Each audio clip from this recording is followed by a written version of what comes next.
بسم الله الرحمن الرحيم. الحمد لله الذي رفع السماوات بغير عمد ترونها وألقى في الأرض رواسي أن تميد بكم وجعل فيها فجاجا سبلا لعلكم تهتدون.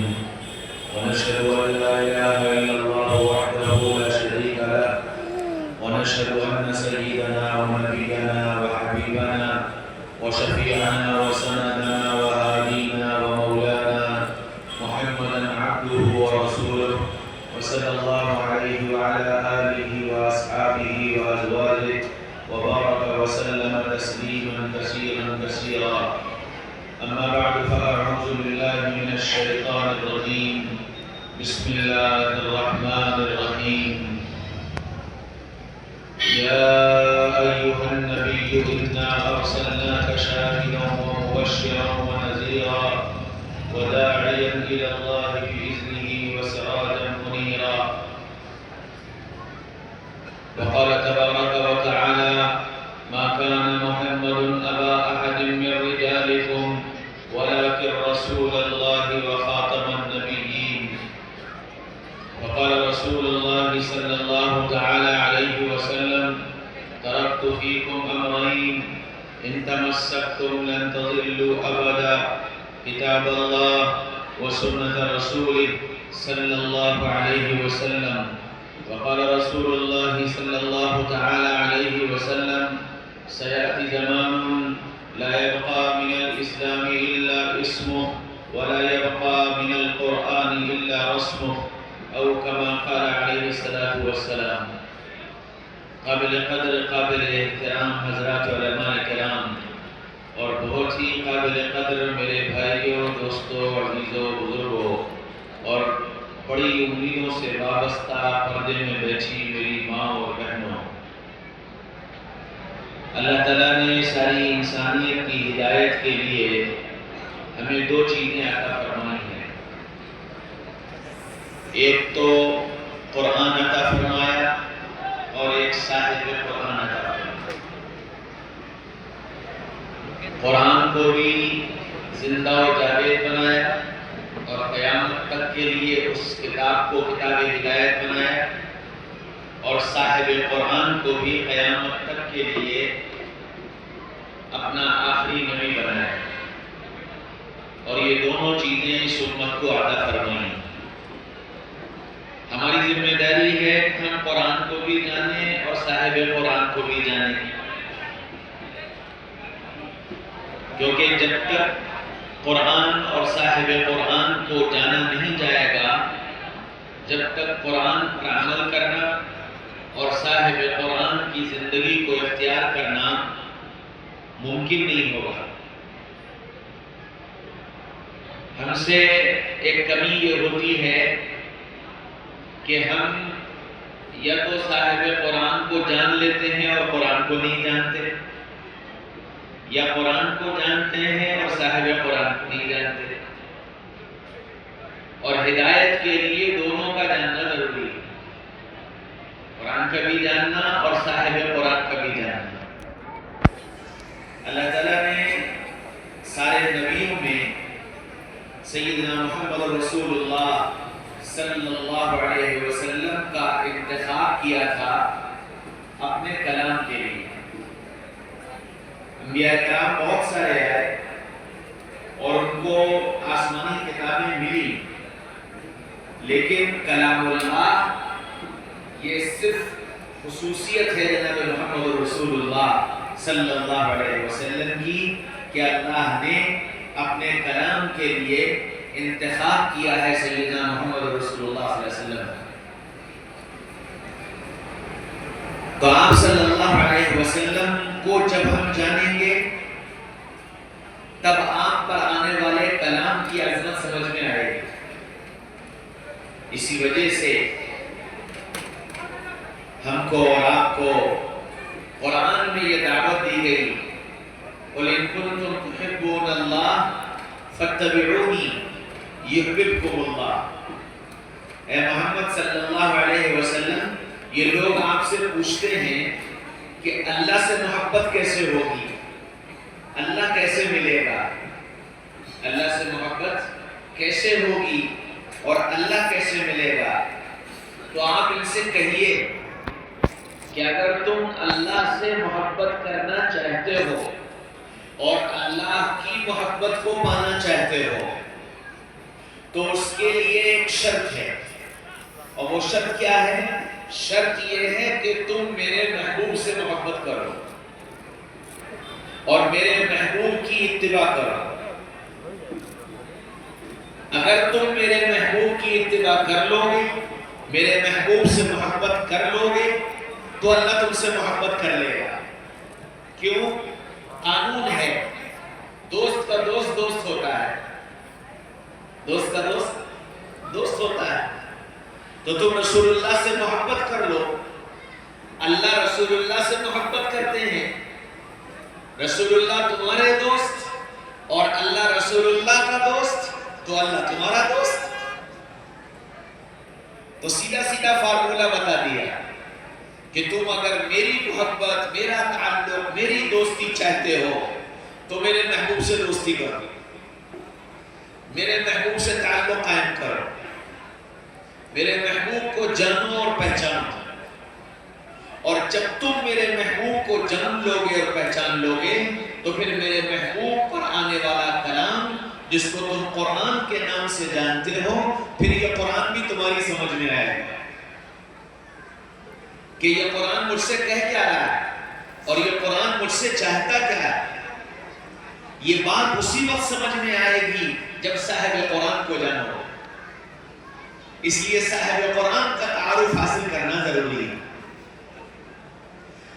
کوشش کروں گا کہ تھوڑے سے وقت میں آپ کے سامنے دونوں کا تعارف رکھوں، قرآن کا بھی اور صاحب قرآن کا۔ صاحب قرآن ہے سیدنا محمد رسول اللہ صلی اللہ علیہ وسلم۔ تو پہلا تعارف تو ان کا یہ ہے کہ اللہ تعالیٰ نے جب قرآن نازل کرنے کا ارادہ فرمایا اور قرآن محمد رسول اللہ صلی اللہ علیہ وسلم کو دینے کا ارادہ فرمایا تو قرآن کو دینے کے لیے اللہ نے الفاظ بنائے۔ قرآن دینے کے لیے اللہ نے الفاظ بنائے، الف با تا سا جیم ہا خا دال ذال را زا، پوری الف با تا یہ اللہ نے بنائی، اور سارا قرآن انہی الف با تا سے مل کر بنا ہے، سارا قرآن انہی الف با تا سے مل کر بنا ہے۔ تو جب اللہ نے یہ الف با تا بنائی تو جیسے جیسے اللہ حرف بناتا گیا، ہر حرف اپنے نبی کے آنے کی اطلاع دیتا گیا۔ الف کو بنایا، الف بولا احمد آ گئے، با کو بنایا، با نے کہا بشیر آ گئے، تا کو بنایا، تا نے کہا تنویر آ گئے، سا کو بنایا، سا نے کہا ثاقب آ گئے، جیم کو بنایا، جیم نے کہا جمیل آ گئے، ہا کو بنایا، ہا نے کہا حبیب آ گئے، خا کو بنایا، خا نے کہا خاتم المرسلین آ گئے، دال کو بنایا، دال نے کہا داعی اللہ آ گئے، زال کو بنایا، زال نے کہا زکی آ گئے، را کو بنایا، را نے کہا رسول آ گئے، رحمت للعالمین آ گئے، زا کو بنایا، زا نے کہا زائر بیت اللہ آ گئے، سین کو بنایا، سین نے کہا سعید آ گئے، سید آ گئے، شین کو بنایا، شین نے کہا شاہد آ گئے، شہید آ گئے، صاد کو بنایا، صاد نے کہا صابر آ گئے، صادق آ گئے، ضاد کو بنایا، ضاد نے کہا ضامن آ گئے، تا کو بنایا، تا نے کہا طیب آ گئے، طاہر آ گئے، طاہا آ گئے، ذا کو بنایا، ذا نے کہا ظاہر آ گئے، عین کو بنایا، عین نے کہا عادل آ گئے، غین کو بنایا، غین نے کہا غیور آ گئے، فا کو بنایا، فا نے کہا فاتح آ گئے، قاف کو بنایا، قاف نے کہا قوی آ گئے، قاسم آ گئے، کاف کو بنایا، کاف نے کہا کریم آ گئے، کلیم آ گئے، لام کو بنایا، لام نے کہا لئیق آ گئے، میم کو بنایا، میم نے کہا محبوب آ گئے، محمود آ گئے، محمد آ گئے، نون کو بنایا، نون نے کہا ناصر آ گئے، واو کو بنایا، واو نے کہا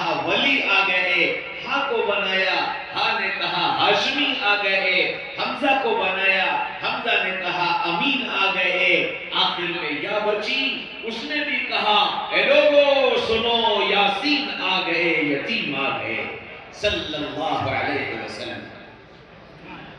ہاں میرے بھائیو دوستو عزیزو بزرگو، تو اس قرآن کے نازل کرنے والے نے جب قرآن کے لیے حروف بنائے تو ان حروف نے پہلے دنیا کو اس صاحب قرآن کا تعارف کرایا کہ تم اس صاحب قرآن کو پہلے پہچانو کہ کون دنیا کے اندر آیا اور کیا اس کی حیثیت ہے اور کیا اس کا مقام ہے، تم پہلے اس کو پہچانو۔ ایک ایک حرف محمد رسول اللہ صلی اللہ علیہ وسلم کی آمد کی اطلاع دیتا چلا گیا۔ تو حضرت محمد صلی اللہ علیہ وسلم کا پہلا تعارف تو وہ ہے جو قرآن کے الفاظ میں کرا دیا ہے۔ اچھا، یہ تعارف آپ کو اور زیادہ مزہ دیتا جب آپ کو یہ پتہ چلتا کہ طیب کے معنی کیا ہیں اور طاہر کے معنی کیا ہیں اور قاسم کے معنی کیا ہیں اور کلیم کے معنی کیا ہیں۔ اگر آپ کو یہ پتہ ہوتا نا تب مزہ آتا اس کے سننے میں کہ قرآن کے حروف نے جس ذات کے آنے کی اطلاع دی ہے وہ ذات کتنے کمالات والی ہے۔ اتنا زبردست تعارف، اور پھر سیدنا محمد رسول اللہ صلی اللہ علیہ وسلم کا تعارف قرآن میں کرایا گیا اور ایسا تعارف کرایا کہ ساری دنیا کو اللہ نے محمد رسول اللہ صلی اللہ علیہ وسلم کا مقام بھی بتا دیا اور اپنی ان سے محبت بھی بتا دی کہ ہم اپنے نبی سے کتنی محبت کرتے ہیں۔ مکہ والے آئے، کہنے لگے کہ محمد صلی اللہ علیہ وسلم وہ غار والوں کی ایک کہانی ہے، ذرا اس کہانی کے بارے میں تم کچھ بتاؤ کہ وہ کچھ نوجوان تھے، وہ غار میں چلے گئے، پھر غار میں انہیں موت آ گئی، پھر وہ 100 سال تک سوتے رہے اور پھر اللہ نے ان کو دوبارہ زندہ کیا اور پھر پوری ایک کہانی ہے۔ تو وہ جو غار والوں کی کہانی ہے ذرا اس کے بارے میں تو کچھ بتاؤ۔ تو اللہ کے نبی نے فرمایا کل آنا، کل بتاؤں گا۔ وہ چلے گئے۔ اچھا، کہا کیوں تھا یہ بات کہ کل بتاؤں گا؟ کہ جبریل آئیں گے، جبریل سے پوچھوں گا اور کچھ کریں گے بتا دوں گا۔ وہ لوگ چلے گئے اور جبریل نہیں آئے۔ 1 دن، 2 دن، 4 دن، 10 دن، 8 دن، مہینہ، جبریل آئے نہیں۔ اب وہ جب مہینہ 2 مہینہ گزر گیا اور جبریل نہیں آئے تو وہ جو پوچھنے آئے تھے ان سب نے سارے مکہ میں ادھم مچانا شروع کر دیا اور کیا کہا؟ محمد کا رب محمد سے ناراض ہو گیا، محمد کے رب نے محمد کو چھوڑ دیا صلی اللہ علیہ وسلم۔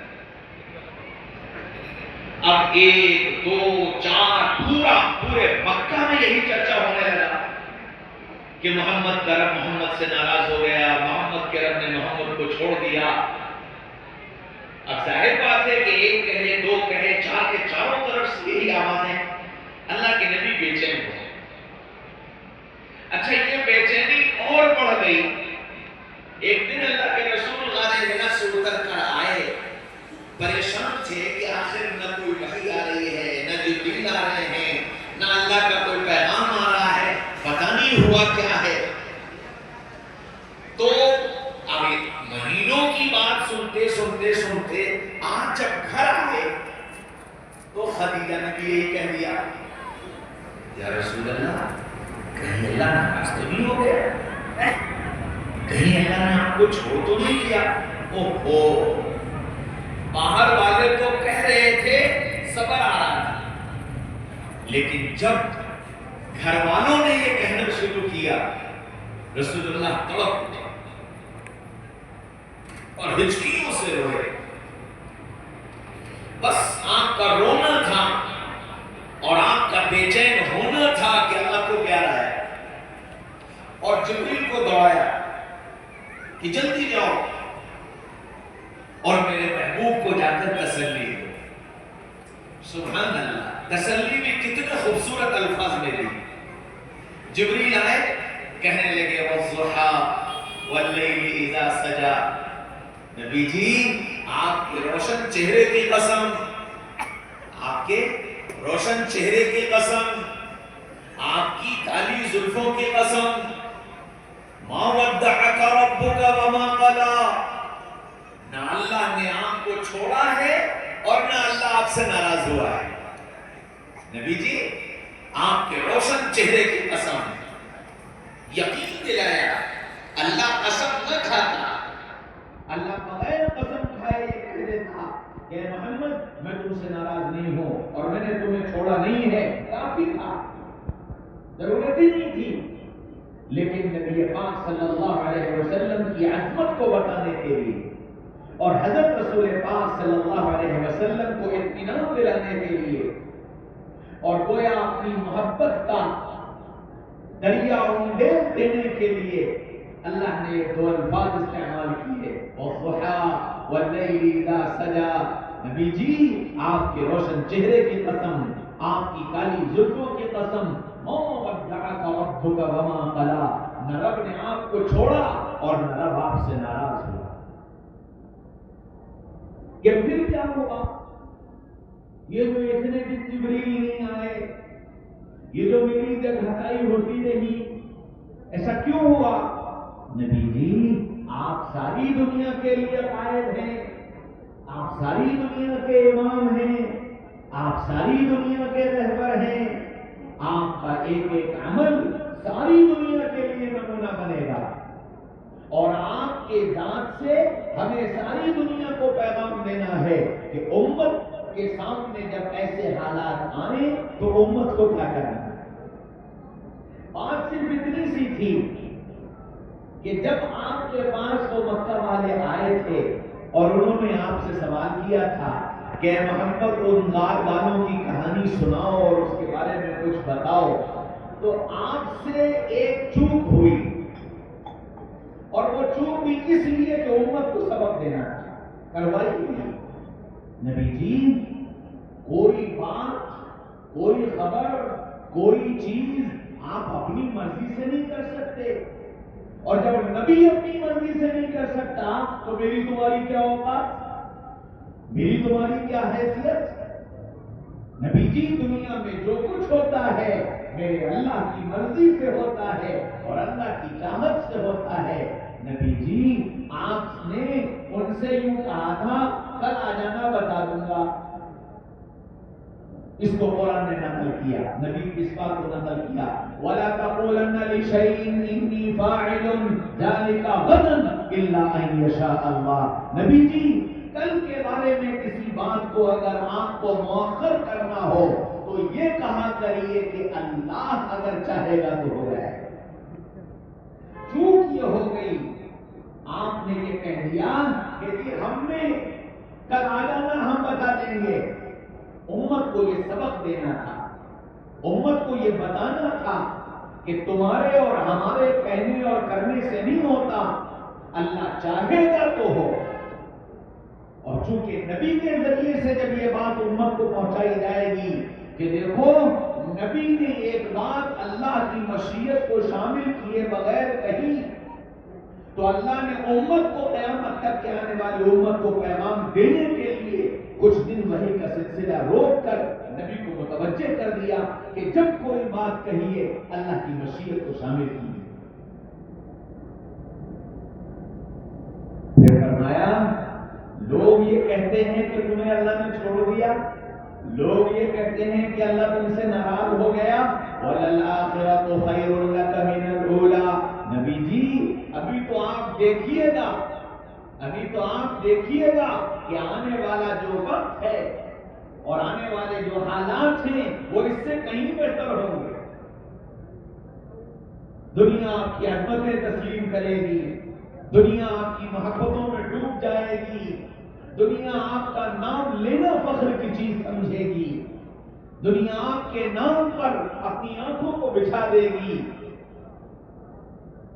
وقت آئے گا وَلَلْآخِرَةُ خَيْرٌ لَكَ مِنَ الْأُولَىٰ. اور پھر نبی جی دنیا کی عزت، دنیا کی ذلت اس کی کوئی حیثیت نہیں، اس کی کوئی حیثیت نہیں. اصل عزت آخرت کی عزت ہے، اور اس آخرت کی عزت کا فیصلہ میں آپ کے لیے پہلے ہی کر چکا ہوں. اور پھر اس سے آگے اور بڑی تسلی تھی. سارے نبیوں سے ایک بات کہی، سارے نبی، سارے ولی، سارے قطب، سارے ابدال، سارے علماء، سارے صلحاء، سب سے ایک بات کہی، کیا؟ مجھے راضی کرو، مجھے راضی کرو، مجھے راضی کرو، سب سے ایک بات کہی. لیکن جب ہمارے نبی کی باری آئی تو کیا کہا؟ وَلَسَوْفَ يُعْطِيكَ رَبُّكَ فَتَرْضَىٰ.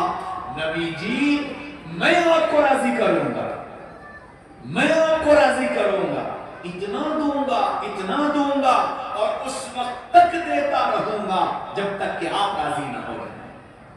وَلَسَوْفَ يُعْطِيكَ رَبُّكَ فَتَرْضَىٰ.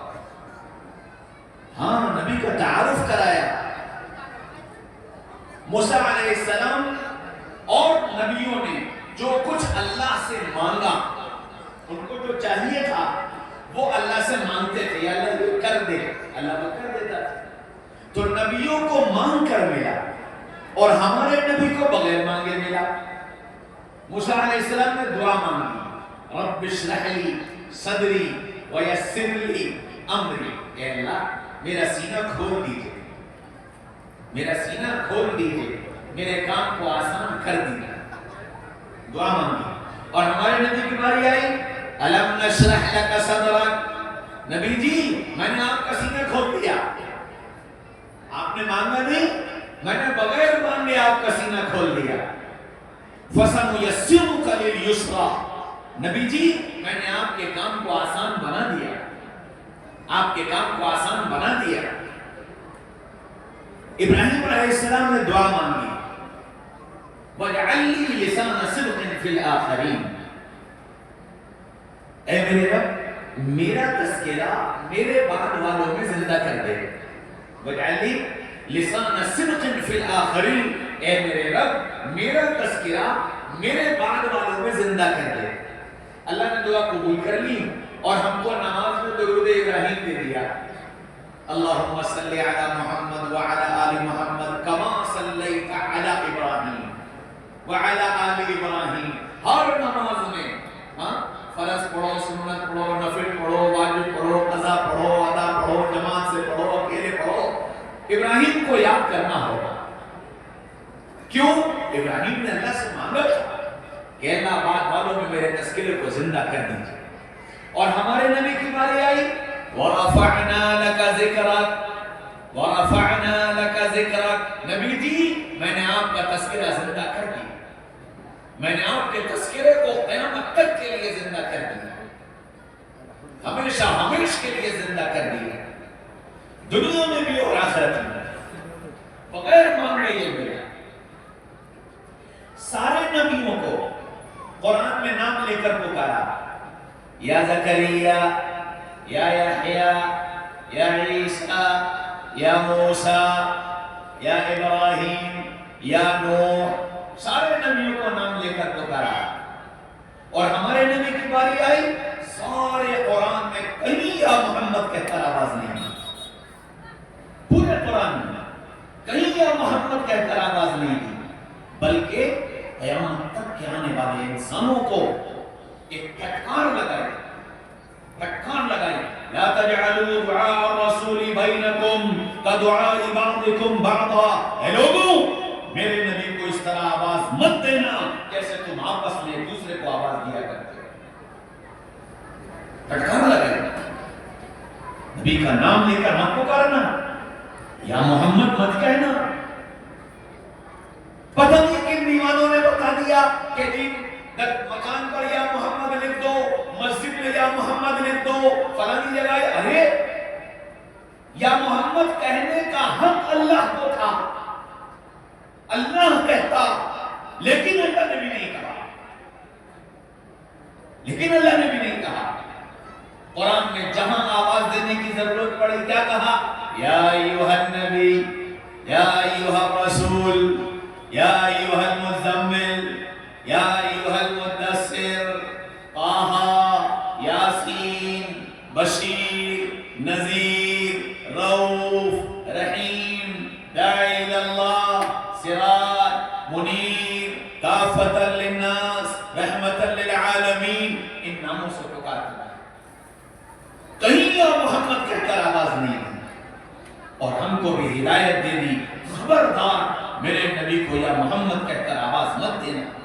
اگر تم کو آواز دینے کی ضرورت پڑے،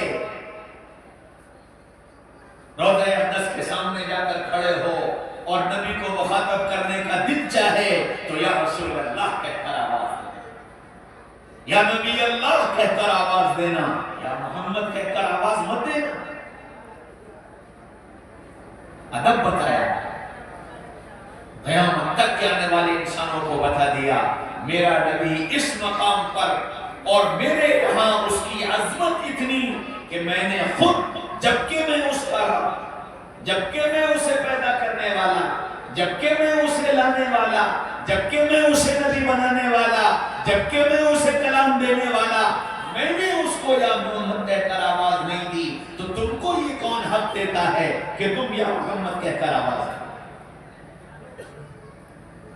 پھر سارے نبیوں کو ایک نام دیا، سارے نبیوں کو ایک نام، ابراہیم، اسماعیل، یعقوب، یوسف، یونس، ہود، صالح، سب ایک نام۔ پورے قرآن میں جہاں تذکرہ آیا موسیٰ کا صرف موسیٰ کے نام سے، جہاں تذکرہ آیا عیسیٰ کا صرف عیسیٰ کے نام سے، جہاں تذکرہ آیا نوح کا صرف نوح کے نام سے، علیہم السلام۔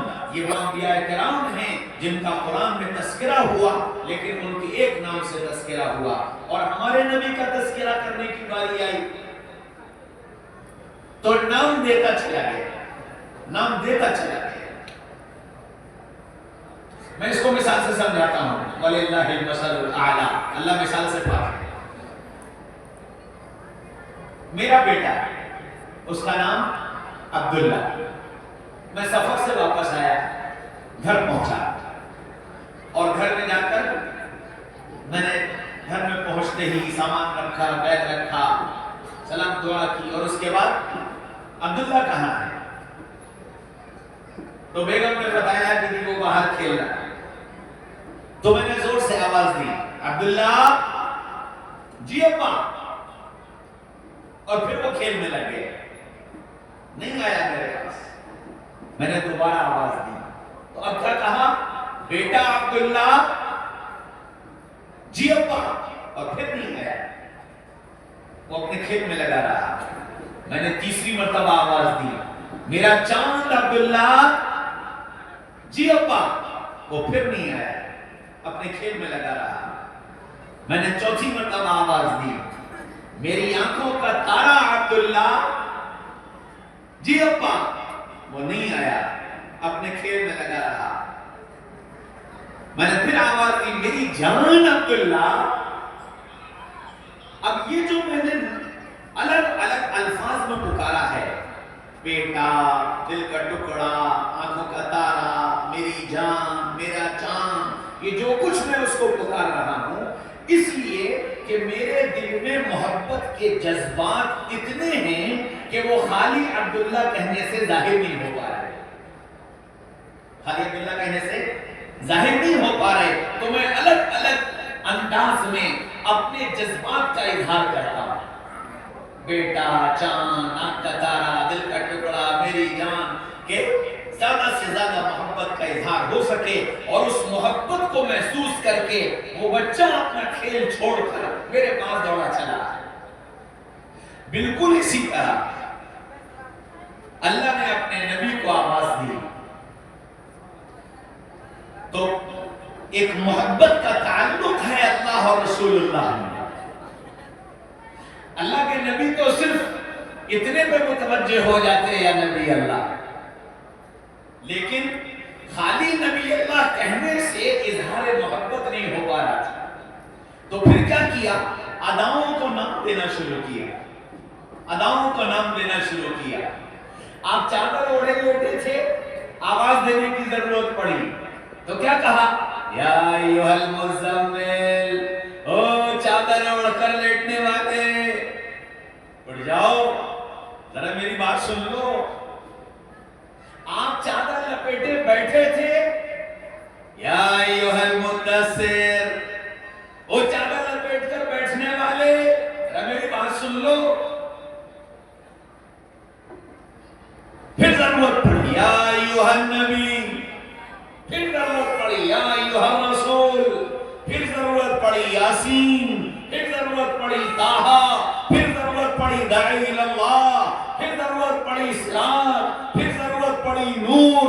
اپنی محبت کے جذبات کا اظہار اللہ کرتا چلا گیا اور اظہار محبت کے لیے نام دیتا چلا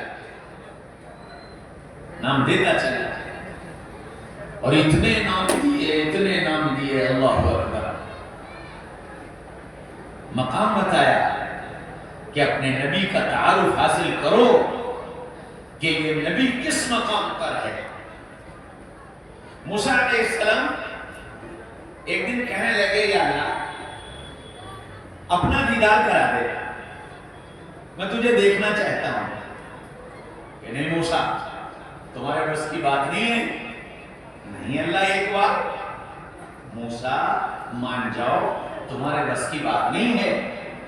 کہ نہیں اللہ ایک بار، کلیم اللہ تھے، باتیں ہوتی تھی، ناز تھا تو ضد کر دی، نہیں اللہ ایک بار، نہیں اللہ ایک بار، نہیں اللہ ایک بار۔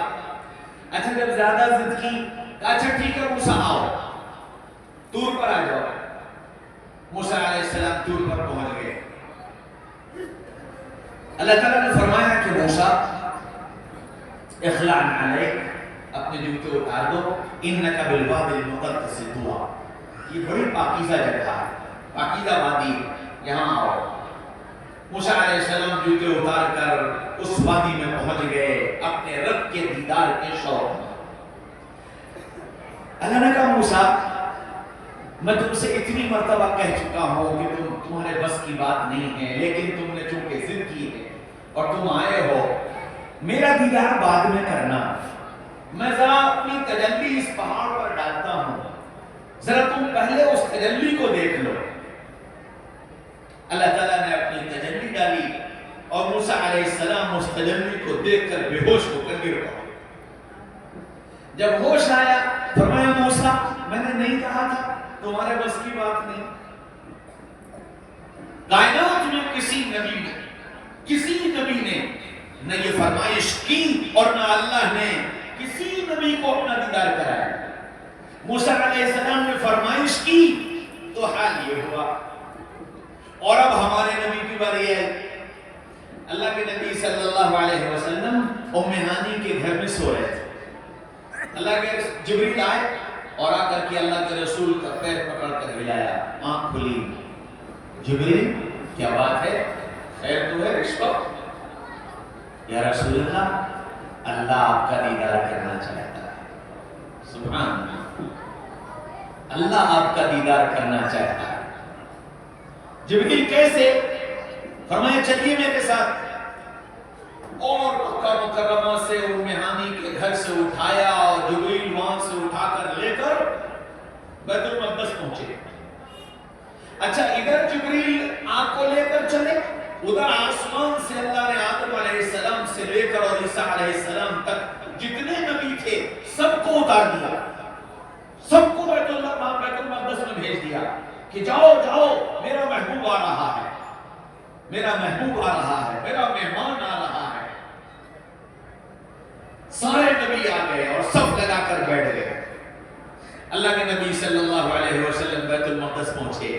جبریل نے کہا یا رسول اللہ ابھی تک تو آپ معنن امام الانبیاء تھے، آج یہ سارے نبی موجود ہیں، آپ آگے بڑھیے اور ان کو نماز پڑھائیے تاکہ آپ حقیقتاً امام الانبیاء بن جائیں۔ تو آپ آگے بڑھے، آپ نے سارے نبیوں کو اپنے پیچھے نماز پڑھائی، اور جب نماز ختم ہوئی تو آپ صلی اللہ علیہ وسلم کے اٹھنے سے پہلے سارے نبیوں کو یہ حکم ملا جلدی اوپر آؤ، جلدی اوپر آؤ اور اوپر آ کر میرے محبوب کا استقبال کرو۔ چنانچہ پہلے آسمان سے لے کر 7ویں آسمان تک نبیوں کی ڈیوٹی لگائی گئی کہ ہر آسمان پر نبی کا استقبال ہو رہا تھا، اور انبیاء اکرام میں استقبال کر کے لمبا واقعہ، میں پورا واقعہ بیان نہیں کرتا، پہلا دوسرا تیسرا چوتھا ہر آسمان پر استقبال۔ 7ویں آسمان سے اوپر جب پہنچے تو وہاں کوئی استقبال میں نظر نہیں آیا، یا رسول اللہ جبریل یہاں کی استقبالیہ جماعت کہاں ہے؟ فرمایا یا رسول اللہ یہاں کی استقبالیہ جماعت میں آپ کے دادا ابراہیم ہیں. کہ پھر وہ کہاں ہیں؟ فرمایا یا رسول اللہ مقام آپ کا بڑا ہے, رشتہ ان کا بڑا ہے.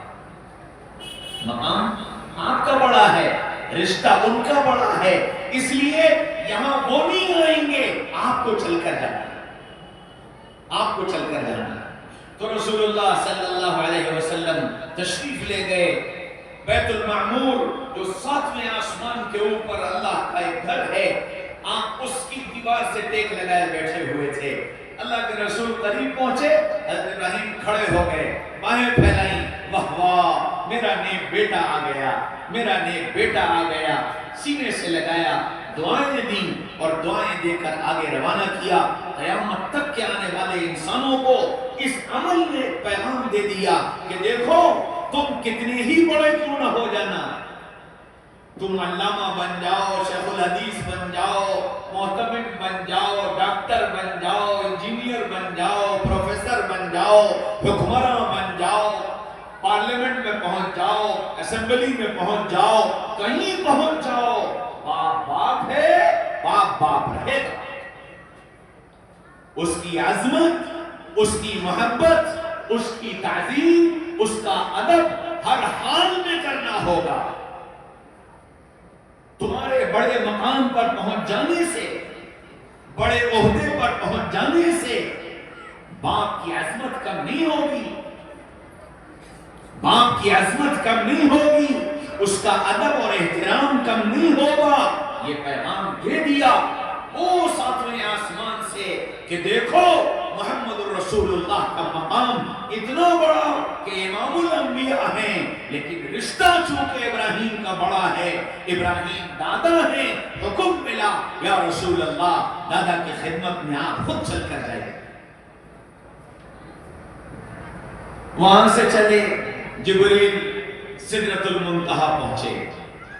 سدرۃ المنتہا پہنچ کر کہنے لگے یا رسول اللہ بس میری پرواز ختم, اب میں اس سے آگے جا نہیں سکتا. فرمایا جبریل تم تو کہہ رہے تھے کہ اللہ دیدار کرنا چاہتا ہے, اور تم اب یہ کہہ رہے ہو کہ میں اس سے آگے جا نہیں سکتا. میرے اندر اتنی طاقت نہیں کہ میں اس سے اوپر جاؤں, پھر دیدار کیسے ہوگا؟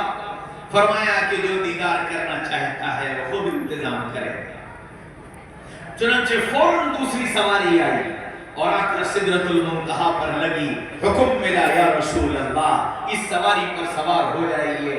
آپ اس سواری پر سوار ہوئے اور وہ سواری سدرۃ المنتہا سے لے کر عرش معلیٰ پر پہنچی اور عرش معلیٰ سے جا کر لگی. حکم ملا یا رسول اللہ عرش پر تشریف لے آئیے. آپ اس سواری سے اترے اور عرش پر قدم رکھا. پھر آواز آئی اے نور کے پردوں, میرے اور میرے محبوب کے درمیان میں سے الگ ہو جاؤ اور مجھے اپنے محبوب کا دیدار کرنا. وہ سارے نور کے پردے ہٹے, رب نے محبوب کو دیکھا اور محبوب نے رب کو دیکھا. جو ہی آنکھیں چار ہوئی, نبی کی زبان سے نکلا التحیات للہ والصلوات والطیبات. میرے رب, میری جانی, مالی, جاہی, بدنی سب عبادتیں آپ کی نظر, آپ کی نظر, آپ کی نظر. نبی کا یہ جملہ پورا ہوا, اللہ نے فوراً جواب دیا واہ واہ نبی جی, واہ واہ نبی جی, کیا بڑھیا تحفہ لائے ہو. السلام علیکہ ایھا النبی ورحمۃ اللہ وبرکاتہ. نبی جی تم پر میری سلامتی, تم پر میری رحمت, تم پر میری برکت. قربان جاؤ محمد رسول اللہ صلی اللہ علیہ وسلم پر. عرش پر جا کر ہم فرش والوں کو نہ بھولے, عرش پر جا کر ہم فرش والوں کو نہ بھولے. فوراً کہا یا اللہ میں اکیلا نہیں, میں اکیلا نہیں. السلام علینا وعلی عباد اللہ الصالحین. اے اللہ آپ کی سلامتی, آپ کی رحمت, آپ کی برکت مجھ پر اور میرے ساتھ ان سب پر جو میری اتباع کرنے والے ہیں، جو میرے پیچھے چلنے والے ہیں، جو میرا طریقہ اختیار کرنے والے ہیں، جو مجھ سے محبت کرنے والے ہیں، میری محبت کا دم بھرنے والے ہیں، ان سب پر آپ کی سلامتی، ان سب پر آپ کی رحمت، ان سب پر آپ کی برکت۔ نبی کی زبان سے جو یہ جواب نکلا، سارے فرشتے تڑپ کر بولے اشہد ان لا الہ الا اللہ واشہد ان محمدا عبدہ ورسولہ، ہم گواہی دیتے ہیں اللہ کے علاوہ کوئی معبود نہیں، ہم گواہی دیتے ہیں حضرت محمد صلی اللہ علیہ وسلم اللہ کے رسول۔ ہاں میرے بھائیوں، دوستوں، عزیزوں، بزرگوں، بات یہی ختم نہیں ہو گئی۔ پھر تو حبیب تھا اور محبوب تھا، کیا کیا باتیں ہوئیں اور کیا کیا راز ہوئے، لیکن یہ جو استقبالیہ تھا، ملاقات کا یہ جو استقبالیہ تھا، التحیات للہ والصلوات والطیبات، السلام علیک ایھا النبی ورحمۃ اللہ وبرکاتہ، السلام علینا وعلی عباد اللہ الصالحین، یہ خطبہ استقبالیہ تھا۔ یہ خطبہ استقبالیہ اللہ کو اتنا پسند آیا، اتنا پسند آیا کہ نبی کو چلتے وقت تحفہ دیا کہ نبی جی آپ جا رہے ہو، میرے لیے تحفہ لے جاؤ، اور تحفے میں نماز ملی۔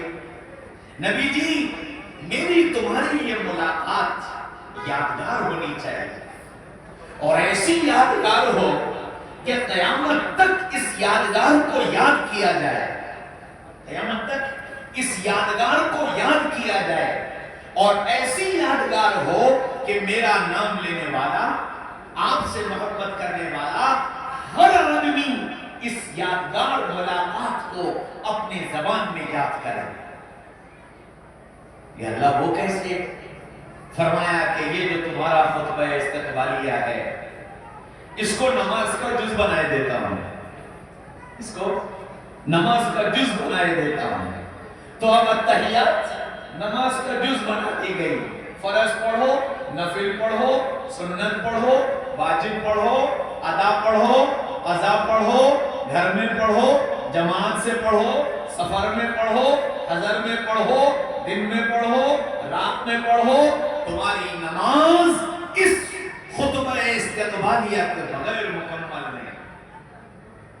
اور آگے بڑھو، سبحان اللہ۔ امام صاحب سے غلطی ہو گئی، امام صاحب سے غلطی ہو گئی۔ کیا غلطی ہوئی؟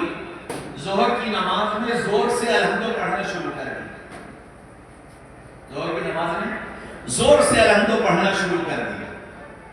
پیچھے سے کسی نے کہا سبحان اللہ، امام صاحب خاموش ہو گئے اور آہستہ آہستہ پڑھنے لگے۔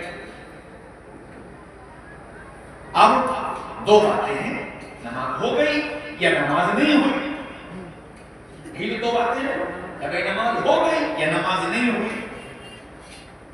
تو حکم کیا ملا کہ اچھا غلطی ہو گئی، ایک کام کرو، کیا؟ غلطی کی معافی مانگو، غلطی کی معافی مانگو۔ معافی کیسے مانگو گے؟ نہ کرو، نہ کرو، یا اللہ غلطی ہو گئی معاف کر دے، یا اللہ غلطی ہو گئی معاف کر دے، پھر اٹھو، پھر نہ کرو، پھر کہو یا اللہ غلطی ہو گئی معاف کر دے۔ دو سجدے کر رہا ہے، بات ابھی بھی نہیں بنی، خالی دو سجدے کر لینے سے بات نہیں بنی۔ پھر کیا کہا؟ ایک بار میرے محبوب کی گفتگو اور دوہرا دو، ایک بار میرے محبوب کی گفتگو اور دوہرا دو، میں تمہاری غلطی معاف کر دوں گا اور تمہاری نماز قبول کر لوں گا۔ سبحان اللہ۔ ساری دنیا کو بتایا کہ میرا محبوب میری نگاہ میں کتنا قیمتی ہے اور میں نے اس کو کیا مقام دیا ہے۔ میرے بھائیوں، میرے بھائیوں، میرے بھائیوں، میں نے تم نے اپنے نبی کو نہیں جانا اور اپنے نبی کو نہیں پہچانا، اللہ نے کیسی عظمتوں والا نبی مجھے تمہیں عطا فرمایا۔ جس نبی نے دنیا کے سامنے انسانیت کو جہنم کی آگ سے بچانے کے لیے اپنا سب کچھ لگا دیا، اپنا کلیجہ نکال کر رکھ دیا، میری امت، میری امت، میری امت۔ ہائے کل قیامت کے کے بارے میں بھی بتا کر چلے گئے. اما عائشہ رضی اللہ عنہا سے نے ایک کہا یا رسول اللہ آپ امام الانبیاء ہم ایک ادنا امتی، آپ کی جنت بہت اعلیٰ، ہماری جنت کا درجہ بہت نیچے، کل جب ہمیں آپ کی یاد آئے گی اور ہمیں آپ کی ضرورت پڑے گی تو آپ کہاں ملیں گے؟ فرمایا عائشہ اگر میری ضرورت پڑے تو حوض کوثر پر آ جانا، میں اپنی امت کی پیاس بجھا رہا ہوں، میں اپنی امت کی پیاس بجھا رہا ہوں. کہنے لگی یا رسول اللہ اگر وہاں نہ ملے تو؟ فرمایا عائشہ اگر وہاں نہ ملوں تو ترازو کے پاس آ جانا، میری امت کے اعمال تولے جا رہے ہوں گے اور میں وہاں کھڑا ہو کر ان کے نیکی کے پلے کو جھکانے کی کوشش کر رہا ہوں گا. کیسے؟ بہت واقعات ہیں، اتنا وقت نہیں میں آپ کو وہ سارے واقعات سناؤں. عائشہ نے پھر کہا یا رسول اللہ وہاں نہ ملے تو؟ فرمایا عائشہ اگر وہاں نہ ملوں تو پلسرات پر آ جانا، میری امت جب پلسرات سے گزر رہی ہوگی میں پلسرات کے پاس کھڑا ہو کر رب سے دعا کر رہا ہوں گا یا رب سلم سلم، اللہ میری امت کو سلامتی سے گزار دے، اللہ میری امت کو سلامتی سے گزار دے، میں وہاں تم کو یہ دعا کرتا مل جاؤں. یا رسول اللہ وہاں بھی نہ ملے تو؟ فرمایا کہ عائشہ اگر وہاں نہ ملوں تو میری امت کے غریبوں کے پاس آ جانا، امت کے غریبوں کے بیچ تم کو کھڑا مل جاؤں گا. اے غریبوں مبارک ہو، نبی کہہ کے چلے گئے کل قیامت کے میدان میں تمہارے ساتھ کھڑا ہوں. عائشہ کہنے لگی یا رسول اللہ وہاں بھی نہ ملے تو؟ فرمایا نہیں نہیں نہیں عائشہ میں اپنی امت کو چھوڑ کر اس وقت تک نہیں جاؤں گا جب تک کہ میری امت کے ایک ایک فرد کا مسئلہ حل نہیں ہو جائے. ہاں میرے بھائیوں دوستوں عزیزوں بزرگوں آخرت تک کا وعدہ کر کے چلے گئے، وہاں بھی تمہاری فکر لے کر جاؤں گا اور آخری وقت تک تمہاری فکر کروں گا اور تم کو نجات دلانے کی کوشش کروں گا. ہائے میں نے تم نے کیا کیا، میں نے تم نے اپنے نبی کو بھلا دیا، اپنے نبی کو یاد نہ رکھا. جو نبی میرے تمہارے لیے اپنا سب کچھ لگا کر گیا، اپنی اولادوں کو لگا کر گیا، ایسا لگایا. گھر پہ بیٹھے ہوئے ام سلمہ رضی اللہ عنہا کے گھر پر ہیں، ام سلمہ سے باتیں کر رہے ہیں، دیکھا کہ جبریل آ رہے ہیں. فرمایا ام سلمہ کمرے سے باہر جاؤ، جبریل آ رہے ہیں، ساتھ ایک فرشتہ اور آ رہا ہے، اس سے پہلے کبھی نہیں آیا. اور دیکھو کسی کو اندر مت آنے دینا. وہ باہر چلے گئے، دروازے پر جا کر کھڑی ہو گئی. جبریل آئے، وہ فرشتہ آیا، دونوں اندر چلے گئے اور ام سلمہ چوکیدار بن کر دروازے پر کھڑی تھی رضی اللہ عنہا. اتنے میں حضرت حسین رضی اللہ عنہ آئے دوڑتے ہوئے اور آ کر ام سلمہ رضی اللہ عنہا کے ہاتھ کے نیچے سے اندر آئے. ام سلمہ گھبرائیں کہ اللہ کے رسول نے منع کیا تھا کوئی اندر نہ آئے اور حسین اندر چلے گئے ہیں، اب ڈانٹ پڑے گی. پھر خیال آیا آنکھوں کا تارا ہے، راج دلارا ہے، کچھ نہیں کہیں گے. تھوڑی دیر خاموشی رہی اور پھر تھوڑی دیر کے بعد رسول اللہ صلی اللہ علیہ وسلم کے رونے کی آواز آئی. ہچکیوں کے ساتھ آپ رو رہے تھے تو ام سلمہ دوڑ کر اندر گئے، یا رسول اللہ کیا ہوا؟ دیکھا کہ حضرت حسین رضی اللہ عنہ کو سینے سے چمٹائے اور آپ ہچکیوں کے ساتھ رو رہے. فرمایا یا رسول اللہ کیا ہوا؟ فرمایا ابھی جبریل آئے تھے، ساتھ ایک فرشتہ اور آیا تھا، وہ یہ بتا کر گیا ہے میری امت میرے بیٹے کے خون سے زمین کو رنگ دے گی، میری امت میرے بیٹے کے خون سے زمین کو رنگ دے گی. تو ام سلمہ کہنے لگی یا رسول اللہ اس میں پریشان ہونے کی بات کون سی ہے؟ ہاتھ اٹھائیے اور اللہ سے دعا کریے کہ اللہ آپ کے بیٹے کے سر سے اس کربلا کو ٹال دے، فرمایا نہیں نہیں نہیں نہیں ام سلمہ، میں اپنے بیٹے کے سر سے مصیبت کو ٹلوا کر اپنی امت کو مصیبت میں ڈالنا نہیں چاہتا، اپنی امت کو مصیبت میں ڈالنا نہیں چاہتا۔ میرے بھائیوں میرے بھائیوں میرے بھائیوں، جس نبی نے اپنے بیٹے کی گردن الگ ہوتے دیکھا ہو، جس نبی نے اپنی اولاد کے خون کو بہتے دیکھا ہو، جس نبی کو یہ بتا دیا گیا ہو تیری آل کے 70 لوگوں کی گردنیں اتار دی جائیں گی، اس نبی نے اللہ سے دعا نہیں مانگی امت کی خاطر کہ میری امت کہیں مصیبت میں مبتلا نہ ہو جائے اور اولاد کو کٹتا ہوا دیکھتے رہے۔ ہم نے اس نبی کو نہیں جانا، ہم نے اس نبی کو نہیں پہچانا۔ ہاں میرے بھائیوں دوستوں عزیزوں بزرگوں، ایسے نبی پر اللہ نے قرآن اتارا۔ وہ قرآن ساری دنیا کے لیے کتاب ہدایت بن کر آیا۔ قرآن ایک ایک چیز ہم کو بتاتا ہے۔ دن کیسے گزارو؟ یا ایھا المدثر قم فانذر وربک فکبر۔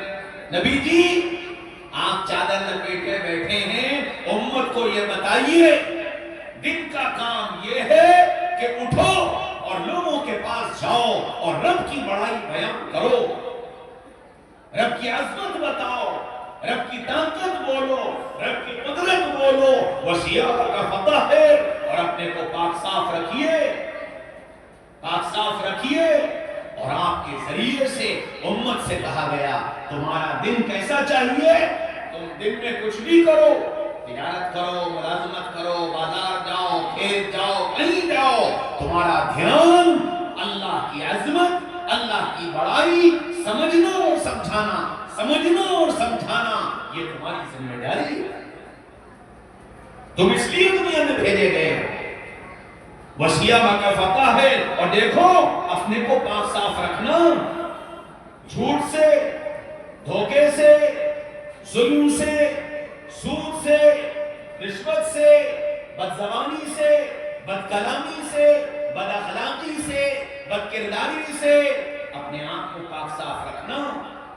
ہم دن تمہارا ایسا دیکھنا چاہتے ہیں، تم مال بیچو رب کی بڑائی کے ساتھ، مال خریدو رب کی بڑائی کے ساتھ، تجارت کرو رب کی بڑائی کے ساتھ، علم دو رب کی بڑائی کے ساتھ، علم لو رب کی بڑائی کے ساتھ، سفر کرو رب کی بڑائی کے ساتھ، گھر لوٹو رب کی بڑائی کے ساتھ۔ ہم تمہارا دن ایسا دیکھنا چاہتے ہیں۔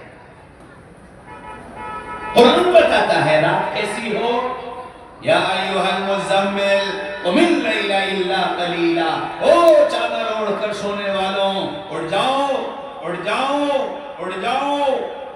کیا کرو؟ مجھ سے باتیں کرو، مجھ سے باتیں کرو۔ کتنی دیر؟ کتنی دیر؟ نصفہ، نصفہ، آدھی رات میری، آدھی رات تمہاری، آدھی رات میری، آدھی رات تمہاری۔ اللہ تو اللہ ہے، جانتا تھا 1400 سال کے بعد جو مسلمان آئے گا وہ آدھی رات بھلا مجھے کہاں سے دے دے گا؟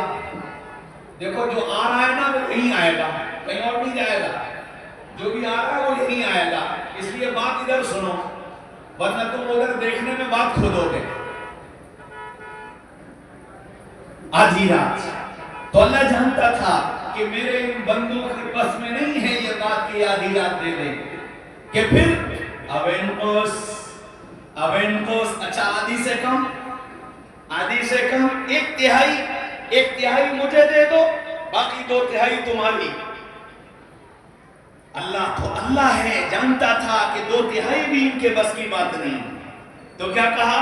نِمْلُهُ قَلِيلًا، نِمْلُهُ قَلِيلًا، اچھا تھوڑی سی دیر، 2 رکعت، 4 رکعت، 5 منٹ، 10 منٹ، آنسو بہا لو، باتیں کر لو، اپنے دل کے ٹکڑے سنا دو، اپنا درد سنا دو، اپنی آہیں سنا دو، اور میرے بھی ٹکڑے سن لو، میرا بھی درد سن لو۔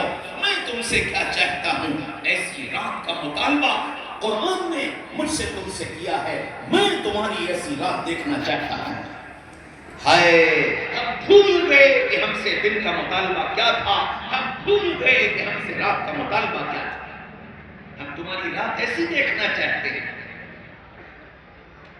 گھریلو زندگی کیسی ہو؟ وعاشروهن بالمعروف، ان سے کہیے آپس میں محبت سے رہا کریں. مزاج کیسا ہو؟ والکاظمین الغیظ والعافین عن الناس واللہ یحب المحسنین. غصے کو برداشت کرنے والے بنو، غلطی کرنے والوں کو معاف کرنے والے بنو، اور غلطی کرنے والوں کے ساتھ احسان کرنے والے بنو. ہم اس طرح تم کو دیکھنا چاہتے ہیں. تم اللہ کے بندے کیسے بنو؟ وعباد الرحمن الذین یمشون علی الارض ہونا وَإِذَا خَاطَبَهُمُ الْجَاهِلُونَ قَالُوا سَلَامًا. رحمان کے بندے وہ ہیں جو زمین پر بڑی عاجزی کے ساتھ چلا کرتے ہیں. اکڑ مکڑ پسند نہیں، اکڑ مکڑ پسند نہیں، چیخنا چلانا پسند نہیں. وَلَا تُسَعِّرْ خَدَّكَ لِلنَّاسِ وَلَا تَمْشِ فِي الْأَرْضِ مَرَحًا. کہ دیکھو پیشانی پہ بل ڈال کر، منہ پھلا کر، کندھے اچھا کر مت چلا کرو. اللہ کو یہ چال پسند نہیں. زمین پر پیر پٹک پٹک کر مت چلا کرو. اللہ کو یہ چال پسند نہیں. چال کون سی پسند؟ چال عاجزی والی پسند ہے، انکساری والی پسند ہے. ایسی چال اختیار کرو. قرآن بتا رہا ہے ہم تمہاری چال کیسی دیکھنا چاہتے ہیں، ہم تمہاری عبادت کیسی دیکھنا چاہتے ہیں. والذین یبیتون لربہم سجدا وقیاما. کہ رحمان کے بندے وہ ہیں جو رب کے سامنے کھڑے ہوتے ہیں اور رب کے سامنے قیام کرتے ہیں، آنسو بہاتے ہیں. تم راتوں کو بستر پر لیٹے ہو، تمہاری کیفیت کیا ہو؟ تتجافا جنوبہم عن المضاجع یدعون ربہم خوفا وطمعا. کہ تمہارے اندر کی کیفیت یہ ہو کہ جب رات کا آخری پہر شروع ہو تو تمہارے بستر تمہیں اچھال دیں اور تم اپنے رب کے سامنے کھڑے ہو جاؤ. رب کو پکارو، کبھی رو کر، کبھی آہستہ، کبھی زور سے اپنے رب سے باتیں کرو، رب کو ٹکڑا سناؤ. ہم تمہاری راتوں کی، دلوں کی کیفیت ایسی دیکھنا چاہتے ہیں. تجارت کیسی کرو؟ یا ایھا الذین آمنوا اتقوا اللہ وذروا ما بقی من الربا. اے ایمان والو، اللہ سے ڈرو اور اپنے کاروبار کو سود سے بچاؤ، سود سے بچاؤ. احل اللہ البیع وحرم الربا. ہم نے تجارت حلال کی ہے، سود حرام کیا ہے. اپنے کو سود سے پاک کرو. دوستوں کے ساتھ کیسے رہو؟ یا ایھا الذین آمنوا اجتنبوا کثیرا من الظن ان بعض الظن اثم ولا تجسسوا ولا یغتب بعضکم بعضا ایحب احدکم ان یأکل لحم اخیہ میتا فکرہتموہ. اے ایمان والوں، تم آپس میں دوستوں کے ساتھ جب رہو تو ایک دوسرے کے بارے میں گمان مت لگایا کرو، ایک دوسرے کی ٹوہ میں مت لگے رہا کرو، ایک دوسرے کی غیبتیں مت کیا کرو.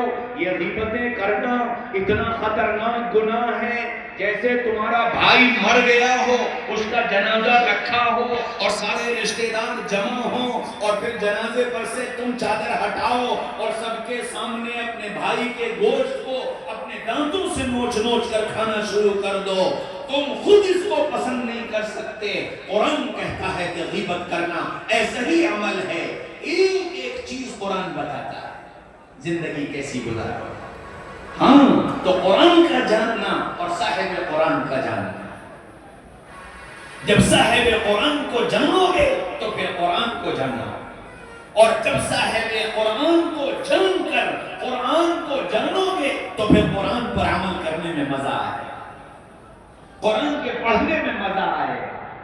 جب صاحب قرآن کو جانو گے اور اس صاحب قرآن کا تذکرہ قرآن میں آئے گا تو تم پڑھتے جاؤ گے اور وجد میں تم جھومتے جاؤ گے کہ یہ میرے محبوب کا تذکرہ، یہ میرے محبوب کی باتیں، یہ میرے محبوب کی یادیں، یہ میرے محبوب کی ادائیں. پھر یہ قرآن اتنی لذت ہے. اس لیے آج الحمدللہ اس ادارے میں چند بچے حافظ قرآن بن گئے ہیں. یہ پہلا مرحلہ ہے، انہوں نے قرآن یاد کیا ہے، حافظ قرآن بنے ہیں.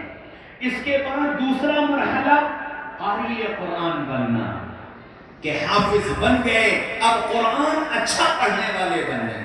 ایسا قرآن جس کو پڑھنے میں بھی مزہ آئے اور جس کو سننے میں بھی مزہ آئے، ایسا قرآن. میں ایک ادارے میں گیا، وہاں تقریباً 450 بچے پڑھتے تھے۔ اس ادارے میں ذمہ داروں نے مجھ سے یہ کہا کہ ہمارے مدرسے کے سب بچے قرآن ایک لہجے پر پڑھتے ہیں، آپ کسی سے بھی سن لیجئے۔ پھر وہ بچوں کو بلایا گیا الگ الگ صفوں سے، فلاں بچہ آ جائے، فلاں بچہ آ جائے، ہر بچے نے ایک لہجے پر قرآن سنایا۔ بڑا خوبصورت انداز، حرم کے امام ہیں ماہر المعقلی، سارے بچے اسی طرز پر قرآن پڑھ رہے تھے۔ میں نے کہا بھئی یہ کام تم نے کیسے کیا؟ کہنے کہ ہمارے یہاں روزانہ 1.5 گھنٹہ سارے بچوں کو بٹھا کر امام حرم کی چھوٹی چھوٹی صورتیں بار بار سنائی جاتی ہیں اور دہروائی جاتی ہیں، سنائی جاتی ہیں اور دہروائی جاتی ہیں۔ تو 6 مہینے کا عرصہ لگتا ہے، بچوں کا لہجہ اور طرز وہ بن جاتا ہے جو امام صاحب کا طرز۔ تو حافظ قرآن بن گئے، اللہ انہیں قاری قرآن بنا دیا۔ اور قاری قرآن کے بعد تیسرا مرحلہ عالم قرآن بننا، کہ قرآن میں کیا ہے، قرآن کیا لے کر آیا ہے، قرآن کیا سکھانا چاہتا ہے۔ تو اللہ نے حافظ بنایا، اللہ انہیں قاری بھی بنائے اور اللہ انہیں عالم بھی بنائے۔ پھر عالم قرآن کے بعد عامل قرآن بننا، کہ جو قرآن میں ہے اس پر یہ عمل کرنے والے بن جائیں، ان کا ایک ایک عمل، ان کی زندگی قرآن والی زندگی ہو، قرآن ان کی زندگی کا نمونہ ہو، ایسی زندگی یہ گزارنے والے بن جائیں۔ پھر آخری مرحلہ ہے ناشر قرآن بننا، کہ یہ ساری دنیا میں قرآنی تعلیمات کو پھیلانے والے بن جائیں۔ تو حافظ قرآن، قاری قرآن، عالم قرآن، عامل قرآن، ناشر قرآن، یہ درجات ہیں۔ الحمدللہ ایک درجہ مکمل ہوا۔ آخری بات عرض کرتا ہوں کہ دیکھو اللہ نے فضل فرمایا، بچے حافظ بن گئے، قرآن جتنی جلدی آتا ہے اتنی ہی جلدی چلا جاتا ہے، جتنی جلدی آتا ہے اتنی جلدی چلا جاتا ہے۔ اور قرآن جاتا کیسے ہے؟ فرمایا گناہ اور قرآن ایک جگہ جمع نہیں ہوں گے، گناہ اور قرآن ایک جگہ جمع نہیں ہوں گے۔ ہمارے یہ بچے گناہ سے بچ جائیں، اس کے لیے گھر کا ماحول گناہوں سے پاک صاف کرنا ہوگا۔ یہ ماں باپ کی ذمہ داری ہے کہ گھر کے ماحول کو گناہوں سے پاک صاف کرو تاکہ یہ بچے گناہوں سے بچ سکیں۔ یہ نہیں ہو سکتا کہ تم ایک کمرے میں بیٹھ کر کے ڈرامے دیکھو، فلمیں دیکھو اور اس بچے سے یہ کہو کہ تم حافظ جی ہو، تم اس کمرے میں جا کر بیٹھ جاؤ۔ ناممکن ہے یہ بات۔ اس لیے بچوں کے قرآن کو محفوظ رکھنے کے لیے اپنے ماحول کو گناہوں سے پاک کرو، اپنے گھر کے ماحول کو گناہوں سے پاک کرو، خود نمازوں کے پابند بنو، تب یہ نمازوں کے پابند رہیں گے۔ ورنہ حافظ قرآن ہونے کے بعد بھی اگر تمہاری نمازیں ضائع ہوئیں تو ان کی بھی نمازیں ضائع ہو جائیں گی۔ اس لیے جتنے والدین یہاں بیٹھے ہیں ان سب سے میں آج کہتا ہوں کہ آپ یہاں سے یہ عہد کر کے جاؤ، یہ نیت کر کے جاؤ اور اپنے ذاتی طور پر یہ قسم کھا کر کے جاؤ کہ انشاءاللہ اب ہم اللہ کے احکامات کو پورا کریں گے اور اپنے گھر کو گناہوں کے ماحول سے پاک صاف کریں گے۔ اگر ایسا کر لو گے تو انشاءاللہ ان بچوں کا قرآن محفوظ رہ جائے گا۔ کریں گے، سب کریں گے انشاءاللہ۔ اچھا یہ ضرورت صرف ان کے ماں باپ کے لیے نہیں ہے، یہ ضرورت تو ہم سب کی ہے۔ ہم سب کے گھر گناہوں کے ماحول سے پاک ہوں، چونکہ آج گھروں کا ماحول گناہوں میں ڈوب گیا ہے۔ نتیجہ کیا ہے بتانے کی ضرورت نہیں ہے، آپ سب خوب جانتے ہیں، سب پتہ ہے کیا ہو رہا ہے، سب کو معلوم ہے کیا ہو رہا ہے۔ اور جو کچھ ہو رہا ہے اس کا ذمہ دار ہم زمانے کو ٹھہرائیں، موبائل کو ٹھہرائیں، برے دوستوں کو ٹھہرائیں، اس کو ٹھہرائیں، اس کو ٹھہرائیں، مرضی چاہے آپ کی جو کرو وہ سب بعد میں ہیں، اس کے ذمہ دار پہلے ہم اور آپ ہیں، پہلے ہم اور آپ ہیں۔ ہم نے ماحول کو نہیں بنایا جس کے نتیجے میں اولادیں بگڑتی چلی گئی۔ آج کے وقت میں جن لوگوں کا تعلق دین سے ہے، دینداروں سے ہے، دعوت و تبلیغ سے ہے، مدارس سے ہے، میں ان کے گھروں کی بات کر رہا ہوں، ان کے گھروں کی بات کر رہا ہوں کہ ان کے گھروں میں اولادوں کا دین سے اور دینداروں سے کوئی تعلق نہیں، 80-90% اللہ ماشاءاللہ۔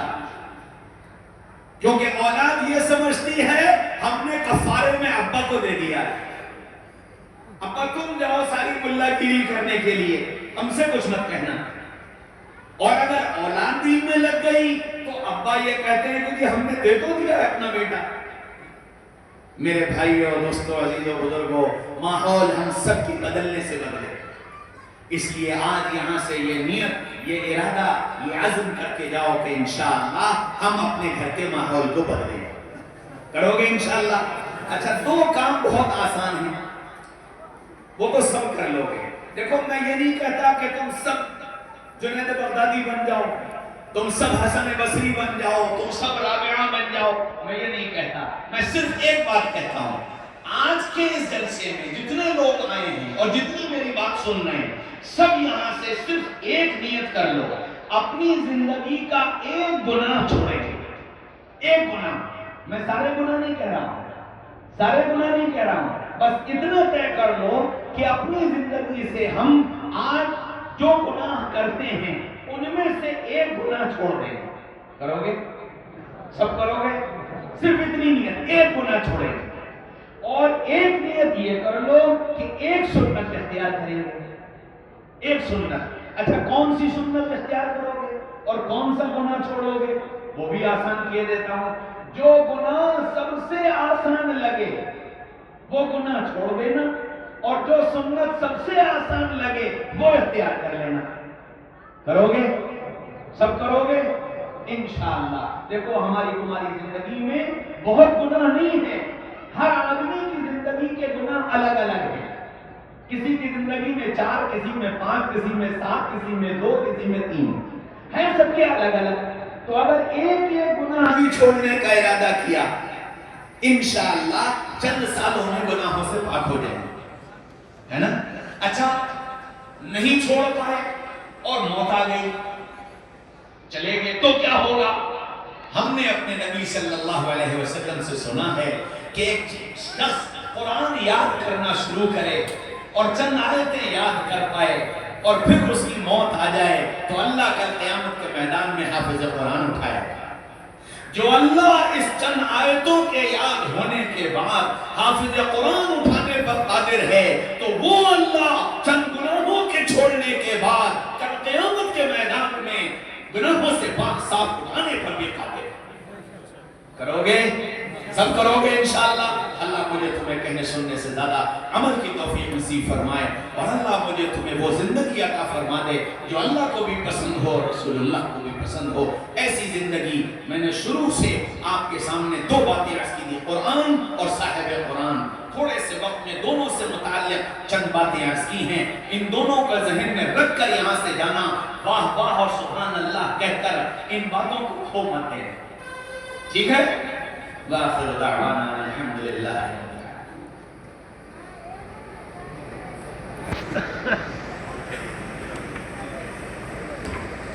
جزاک اللہ خیر الجزا و احسن الجزا۔ حضرت والا نے اپنا کلیجہ نکال